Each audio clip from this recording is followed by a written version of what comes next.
ಮಗು ಎಸ್ಕೇಪ್ ಆಗೋದಕ್ಕೆ ಸಾಧ್ಯನೇ ಇಲ್ಲ. 1 ವರ್ಷದ ಮಗು ಅಂತ ಹೇಳಲಾಗ್ತಾ ಇದೆ. ಪಾಪ ಯಾಕಂದ್ರೆ ನಮಗೆ ನಡೆಯೋದಕ್ಕೂ ಕೂಡ ಬರೋದಿಲ್ಲ, ಅಷ್ಟರ ಮಟ್ಟಿಗೆ ಇರುತ್ತೆ.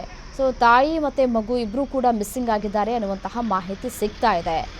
ನವ್ಯ ಅನ್ನೋರು ಕೂಡ ಕಾಣೆಯಾಗಿದ್ದಾರೆ. ಬಿಂದು, ಮಾನಸ, ಶಶಿಕಾಂತ್, ಮಸ್ರತ್ ಇವರೆಲ್ಲರೂ ಕೂಡ ಕಾಣೆಯಾಗಿದ್ದಾರೆ. ಎಲ್ಲಿ ಹೋದರು ಅನ್ನುವಂತಹ ಪ್ರಶ್ನೆ ಒಂದು ಕಡೆ ಆದರೆ ಇವರು ಕೂಡ ಸಜೀವವಾಗಿ ದಹನವಾಗಿದ್ದಾರಾ ಗೊತ್ತಿಲ್ಲ. ರಿಪೋರ್ಟ್ ಬರಬೇಕು. ರಿಪೋರ್ಟ್ ಬಂದ ನಂತರ ಯಾರ್ಯಾರು ಸಾವನ್ನಪ್ಪಿದ್ದಾರೆ ಅಂತ ನೋಡಿ ಆ ನಂತರ ಕುಟುಂಬಸ್ಥರಿಗೆ ಈ ಮೃತದೇಹದ ಭಾಗಗಳನ್ನು ಹಸ್ತಾಂತರ ಮಾಡೋದಕ್ಕೆ ಸಾಧ್ಯ ಆಗುತ್ತೆ. ಸದ್ಯಕ್ಕೆ ಗಾಯಾಳುಗಳಿಗೆ ಹಿರಿಯೂರು, ಶಿರಾದಲ್ಲಿ ಚಿಕಿತ್ಸೆಯನ್ನು ಮುಂದುವರಿಸಲಾಗ್ತಾ ಇದೆ. ಬಸ್ನ ಡೀಸೆಲ್ ಟ್ಯಾಂಕ್ಗೆ ಲಾರಿ ಡಿಕ್ಕಿಯಾದಂತಹ ಹಿನ್ನೆಲೆಯಲ್ಲಿ ಈ ಒಂದು ಬೆಂಕಿಯ ಅವಘಡ ಸಂಭವಿಸಿದೆ. ಅಥವಾ ಮುಂಭಾಗಕ್ಕೇನಾದರೂ ಗುದ್ದಿದ್ದರೆ ಇಷ್ಟೊಂದು ಸಮಸ್ಯೆ ಆಗ್ತಾ ಇರಲಿಲ್ಲ ಅಂತ ಹೇಳಿ ಮಾಹಿತಿ ಸಿಗ್ತಾ ಇದೆ. ಡೀಸೆಲ್ ಟ್ಯಾಂಕ್ಗೆ ಗುದ್ದಿರೋದ್ರಿಂದ ಆ ಗುದ್ದಿದಂತಹ ಸಂದರ್ಭದಲ್ಲಿ ಸ್ಪಾರ್ಕ್ ಕ್ರಿಯೇಟ್ ಆಗಿ ಒಂದು ಡೀಸೆಲ್ಗೆ ಬೆಂಕಿ ಬಿದ್ದಂತಹ ಸಂದರ್ಭದಲ್ಲಿ ಗೊತ್ತಲ್ಲ ಅದು ಯಾವ ರೀತಿಯಾಗಿ ಕ್ಷಣಾರ್ಧದಲ್ಲೇ ಬೆಂಕಿ ಹೊತ್ಕೊಳ್ಳುತ್ತೆ ಅಂತ ಹೇಳಿ. ಬೆಂಕಿ ಹೊತ್ಕೊಂಡು ಈ ರೀತಿಯಾಗಿ ಆಗಿದೆ. ನಾರ್ಮಲ್ ಆಗಿ ಆಪೋಸಿಟ್ ಬಂದು ಗುದ್ದಿ ಆ ಒಂದು ಅಪಘಾತ ಆದರೆ ಕೆಲವರು ಸ್ಥಳದಲ್ಲೇ ಸಾವನ್ನಪ್ಪಿರ್ತಾರೆ. ಇನ್ನು ಕೆಲವರು ಅಪಘಾತದ ತೀವ್ರತೆಗೆ ಆಘಾತ ಉಂಟಾಗಿ ಕೆಲವರು ಸಾವನ್ನಪ್ಪಿರ್ತಾ ಇದ್ರು. ಕೆಲವರಿಗೆ ಸಣ್ಣ ಪುಟ್ಟ ಗಾಯಗಳಾಗಿರ್ತಾ ಇತ್ತು. ಬಟ್ ಆದರೆ ಇದು ಬೆಂಕಿ ಹೊತ್ಕೊಂಡಿದ್ದಂತಹ ಹಿನ್ನೆಲೆಯಲ್ಲಿ ಅಪಘಾತದ ತೀವ್ರತೆಗೆ ಸ್ಪಾರ್ಕ್ ಆಗಿ ಬೆಂಕಿ ಹೊತ್ಕೊಂಡಿದೆ. ಸೊ ಹಾಗಾಗಿ ಹೊರಗಡೆ ಬರೋದಕ್ಕೂ ಕೂಡ ಸಾಧ್ಯವಾಗಿಲ್ಲ. ಒಂದು ಎಕ್ಸ್ಟ್ರಾ ಒಂದು ಡೋರ್ ಇರುತ್ತೆ, ಅದು ಕೂಡ ಓಪನ್ ಮಾಡೋದಕ್ಕೆ ಸಾಧ್ಯ ಆಗೋದಿಲ್ಲ. ಯಾಕೆಂದರೆ ಬೆಂಕಿ ಹೊತ್ಕೊಂಡ ಮೇಲೆ ಯಾವ ಡೋರ್ ಓಪನ್ ಮಾಡೋದಕ್ಕೂ ಕೂಡ ಸಾಧ್ಯ ಆಗೋದಿಲ್ಲ. ಕೆಲವರು ಈ ಹಿಂದೆಗಡೆ ಗ್ಲಾಸ್ ಹೊಡೆದೋಗಿತ್ತಲ್ಲ, ಸೊ ಅದನ್ನು ಇನ್ನು ಸ್ವಲ್ಪ ಹೊಡೆದು ತಮ್ಮ ಪ್ರಾಣವನ್ನು ಉಳಿಸ್ಕೊಂಡಿದ್ದಾರೆ 5 ಜನ ಅನ್ನುವಂತಹ ಮಾಹಿತಿ ಸಿಗ್ತಾ ಇದೆ. ಡ್ರೈವರ್ಗೆ ಕಾಲುಗಳು ಎರಡೂ ಕೂಡ ಪೆಟ್ಟಾಗಿದೆ ಅನ್ನುವಂತಹ ಮಾಹಿತಿ ಸಿಗ್ತಾ ಇದೆ. ಮತ್ತು ಬಸ್ನವ್ರದ್ದು ಇಲ್ಲಿ ಏನೂ ತಪ್ಪಿಲ್ಲ ಅನ್ನೋದು ನಮಗೆ ಸಿಗ್ತಾ ಇರುವಂತಹ ಮಾಹಿತಿ. ಅತಿ ವೇಗವಾಗಿ ಲಾರಿಯ ಕಂಟೈನರ್ ಬರ್ತಾ ಇತ್ತು.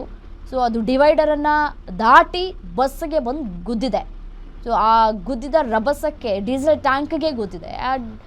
ಸೊ ಹಾಗಾಗಿ ಸ್ಪಾರ್ಕ್ ಕ್ರಿಯೇಟ್ ಆಗಿ ಅಲ್ಲಿ ಬಸ್ಸು ಕ್ಷಣಾರ್ಧದಲ್ಲೇ ಹೊತ್ತಿ ಉರಿದಿದೆ. ಮತ್ತು ಇಬ್ಬರು ಇದ್ದರು, ಡ್ರೈವರು ಮತ್ತು ಕ್ಲೀನರ್ ಕೂಡ ಇದ್ದರು, 3 ಜನ ಇದ್ದರು.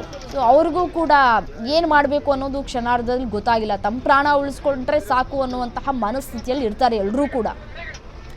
ಕೆಲವರು ಹೊರಗಡೆ ಬಂದ ನಂತರ ಚೀರಾಟ, ಕೂಗಾಟವನ್ನು ಮಾಡಿದ್ದಾರೆ, ರಕ್ಷಣೆ ಮಾಡಿ ಒಳಗಡೆ ಇರುವವರನ್ನು ಹೇಗಾದರೂ ಮಾಡಿ ಬದುಕುಳಿಸಿ ಅಂತ ಹೇಳಿ. ಮತ್ತು ಕೆಲವೊಂದು ಬಿಡಿ ಭಾಗಗಳು ಕೂಡ ಈಗಾಗಲೇ ಸಿಕ್ಕಿವೆ. ಕೆಲವರ ಮೊಬೈಲ್ ಮತ್ತು ಲ್ಯಾಪ್ಟಾಪ್, ಕೆಲವೊಂದು ಬ್ಯಾಗ್ಗಳು, ವಸ್ತುಗಳು ಏನು ಇಲ್ಲಿಂದ ತೆಗೆದುಕೊಂಡು ಹೋಗ್ತಾ ಇದ್ರು ಬೆಂಗಳೂರಿನಿಂದ, ಸೊ ಆ ವಸ್ತುಗಳೆಲ್ಲವೂ ಕೂಡ ಸಿಕ್ಕಿದೆ ಅಧಿಕಾರಿಗಳಿಗೆ.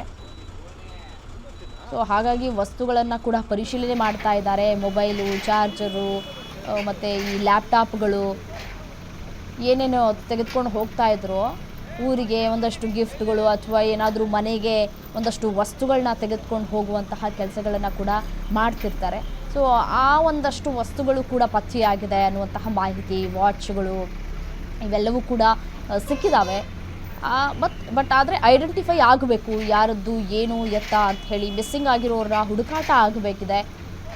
ಎಲ್ಲವೂ ಕೂಡ ತನಿಖೆ ಸಾಗಬೇಕಾಗಿದೆ. ಮತ್ತು ನಮ್ಮ ಹತ್ರ ಡೀಟೇಲ್ಸ್ ಇದೆ ಎಲ್ಲವೂ ಕೂಡ. ಬಟ್ ಆದರೆ ಅಲ್ಲಿ ಕೊಟ್ಟಿದ್ದಂತಹ ನಂಬರ್ಗಳಿಗೆ ನಾವು ಕೂಡ ಬೆಳಗ್ಗೆಯಿಂದ ಕರೆ ಮಾಡ್ತಾ ಇದ್ದೀವಿ, ಯಾವುದೂ ಕೂಡ ಯಾವ ನಂಬರು ಕೂಡ ರೀಚ್ ಆಗ್ತಾ ಇಲ್ಲ. ಎಲ್ಲವೂ ಕೂಡ ಸ್ವಿಚ್ ಆಫ್ ಅಂತ ಬರ್ತಾ ಇದೆ. ಸೊ ಆ ಬೆಂಕಿ ಹೊತ್ಕೊಂಡಂತಹ ಸಂದರ್ಭದಲ್ಲಿ ಮೊಬೈಲ್ಗಳು ಎಲ್ಲಿ ಹೋಯ್ತೋ ಏನು ಕತೆನೋ, ಬ್ಯಾಗ್ಗಳಲ್ಲಿ ಇಟ್ಕೊಂಡಿದ್ರು. ನಿದ್ದೆ ಮಾಡುವಂತಹ ಸಂದರ್ಭದಲ್ಲಿ ತಮ್ಮ ವಸ್ತುಗಳನ್ನೆಲ್ಲವನ್ನು ಕೂಡ ಬ್ಯಾಗ್ನಲ್ಲಿ ಇಟ್ಟಿರ್ತಾರೆ. ಸೊ ಅದು ಕೂಡ ಸಾಧ್ಯ ಆಗಿರೋಲ್ಲ. ಕೆಲವರಿಗೆ ಪ್ರಾಣ ಉಳಿಸ್ಕೊಂಡ್ರೆ ಸಾಕಾಗಿರುತ್ತೆ, ಇನ್ನೇನು ಮೊಬೈಲ್ ಕತೆ ಅಂತ ಹೇಳಿ ಬಿಟ್ಟು ಎಲ್ಲವನ್ನೂ ಕೂಡ ಜಂಪ್ ಮಾಡೋದಕ್ಕೆ ಪ್ರಯತ್ನಗಳನ್ನು ಕೂಡ ಪಟ್ಟಿದ್ದಾರೆ ಕೆಲವರು. ದೃಶ್ಯದಲ್ಲಿ ಗಮನಿಸ್ತಾ ಇದ್ರಿ, ಬದುಕಿ ಉಳಿದವರ ದೃಶ್ಯವನ್ನು ತೋರಿಸ್ತಾ ಇದ್ದೀವಿ. ಫೋಟೋ ಮುಖಾಂತರ ವಿತ್ ಅವರ ಹೆಸರಿನ ಮುಖಾಂತರ ಗಮನಿಸ್ತಾ ಇದ್ದೀರಿ. ಗಗನ ಅನ್ನೋರು ಬದುಕುಳಿದಿದ್ದಾರೆ. ಸಣ್ಣ ಪುಟ್ಟ ಗಾಯಗಳಾಗಿವೆ, ಅವರಿಗೆ ಚಿಕಿತ್ಸೆಯನ್ನು ನೀಡಲಾಗ್ತಾ ಇದೆ. ಕೆಲವರು ಮಿಸ್ಸಿಂಗ್ ಆಗಿದ್ದಾರೆ. ಯಾರ್ಯಾರು ಮಿಸ್ಸಿಂಗ್ ಆಗಿದ್ದಾರೆ? ಬಿಂದು, ಮಾನಸ, ಶಶಿಕಾಂತ್, ನವ್ಯ, ಮಸ್ರತ್ ಇವರೆಲ್ಲರೂ ಕೂಡ ಮಿಸ್ ಆಗಿದ್ದಾರೆ. ಮಂಜುನಾಥ್ ಅವರಿಗೂ ಕೂಡ ತೀವ್ರ ಪೆಟ್ಟಾಗಿದೆ. ಐಸಿಯುನಲ್ಲಿ ಚಿಕಿತ್ಸೆಯನ್ನು ನೀಡಲಾಗ್ತಾ ಇದೆ. ಬದುಕುಳಿದಿದ್ದಾರೆ. ರಶ್ಮಿ ಅವರು ಕೂಡ ಬದುಕುಳಿದಿದ್ದಾರೆ. ಕುಟುಂಬಸ್ಥರಿಗೆ ಮಾಹಿತಿ ಅವರೇ ಕೂಡ ಹಂಚ್ಕೊಂಡ್ರಂತೆ ಬೇರೆಯವ್ರ ಫೋನ್ ಮುಖಾಂತರ, ಬದುಕಿದ್ದೀನಿ, ಈ ಥರ ದುರಂತ ಅಪಘಾತ ಆಯಿತು ಅಂತ ಹೇಳಿ. ರಕ್ಷಿತಾ ಅವರು ಕೂಡ ಬದುಕುಳಿದಿದ್ದಾರೆ. ರಕ್ಷಿತಾ ಮತ್ತು ಈ ರಶ್ಮಿ ಇವರೆಲ್ಲರೂ ಕೂಡ ಫ್ರೆಂಡ್ಸ್ ಅಂತ ಕೂಡ ಹೇಳಲಾಗ್ತಾ ಇದೆ. ಒಟ್ಟಿಗೆ ಗೋಕರ್ಣಕ್ಕೆ ಪ್ರಯಾಣವನ್ನು ಬೆಳೆಸ್ತಾ ಇದ್ರು. ಮತ್ತು ಶಶಾಂಕ್ ಅನ್ನೋರು ಕೂಡ ಬದುಕಿ ಉಳಿದಿರುವಂತಹ ವ್ಯಕ್ತಿ ಅನ್ನುವಂತಹ ಮಾಹಿತಿ ಸಿಗ್ತಾ ಇದೆ. ಬಟ್ ಈಗಾಗಲೇ ಡ್ರೈವರ್ ಕೂಡ ಸಾವನ್ನಪ್ಪಿದ್ದಾರೆ. ಹೇಮರಾಜ್ ಅನ್ನೋರು ಕೂಡ ಬದುಕಿ ಉಳಿದಿರುವಂತಹ ವ್ಯಕ್ತಿ. ಮತ್ತು ಈಗಾಗಲೇ ಡ್ರೈವರ್ ಕೂಡ ಮಾಹಿತಿಯನ್ನು ಹಂಚಿಕೊಂಡ್ರು. ಅಪಘಾತದ ತೀವ್ರತೆ ಯಾವ ರೀತಿಯಾಗಿತ್ತು, ನಾವು ನಿಧಾನಗತಿಯಲ್ಲಿಯೇ ಕೂಡ ಸಾಕ್ತಾ ಇದ್ವಿ, ಬಟ್ ಆದರೆ ಅಪೋಸಿಟ್ನಿಂದ ಬಂದಂತಹ ಕಂಟೈನರ್ ಲಾರಿ ಡಿಕ್ಕಿ ಹೊಡೆದಂತಹ ರಭಸಕ್ಕೆ ಅದು ಡೀಸೆಲ್ ಟ್ಯಾಂಕ್ಗೆ ವೇಗವಾಗಿ ಬಂದು ಗುದ್ದಿತು. ಸೊ ಹಾಗಾಗಿ ಬೆಂಕಿ ಕ್ಷಣಾರ್ಧದಲ್ಲೇ ಹೊತ್ಕೊಂಡ್ಬಿಡ್ತು. ಏನೂ ಮಾಡದೇ ಇರುವಂತಹ ಪರಿಸ್ಥಿತಿ ಆ ಸಂದರ್ಭದಲ್ಲಿ ಇತ್ತು ಅಂತ ಕೂಡ ಹೇಳ್ತಾ ಇದ್ದಾರೆ. ಸದ್ಯಕ್ಕೆ ನೋಡಿ ಮಸ್ರತ್ ಉನ್ನೀಸಾ ಅವರು ಕೂಡ ಬದುಕುಳಿದಿದ್ದಾರೆ ಅನ್ನುವಂತಹ ಮಾಹಿತಿ ಸಿಗ್ತಾ ಇದೆ.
ಈಗ ಒಂದು ಬ್ರೇಕ್.